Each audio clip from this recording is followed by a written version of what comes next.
দান করতে পেরেছি, সাহায্য করতে পেরেছি, আমাদের উন্নয়ন কাজে আমরা সহযোগী হতে পেরেছি, আমরা সহযোগী হতে পেরেছি। এই জন্য নিজেদেরকে সৌভাগ্যবান মনে করবো। আলহামদুলিল্লাহ, আলহামদুলিল্লাহ। আল্লাহ তাবারাক ওয়া তাআলা এই মাঠের সামনে তিনি আমাদের জন্য রেখেছেন। আমরা আপনারা সকলে চতুর্দিকে চোখে আমরা তার সামনে দিয়ে যেতে হয়েছে। অনেক দূর দূরান্ত থেকে আমাদের সামনে দিয়ে আমাদের পুলিশ আমাদের আমাদের একবারে মাঠের মধ্যে সন্ন্যাসীরা সৃষ্টি করেছিল। এই মন্দিরের গ্রামে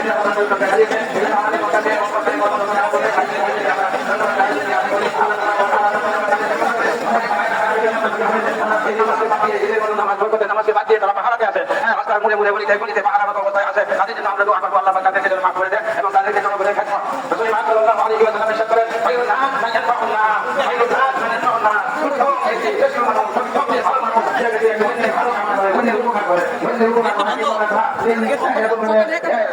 এক বছর একটি সময় উপকার করলে আল্লাহ তাআলা তাআলা এর কোনো লোকে তাকে এত বড় নিয়ামত দান করে, এত বড় নিয়ামত দান করে যে আল্লাহ তাআলা সরাসরি তাদের জন্য আমাদের বাইরে করে। এই জন্য আমাদের একটা কথা বলতে গেলে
Gracias.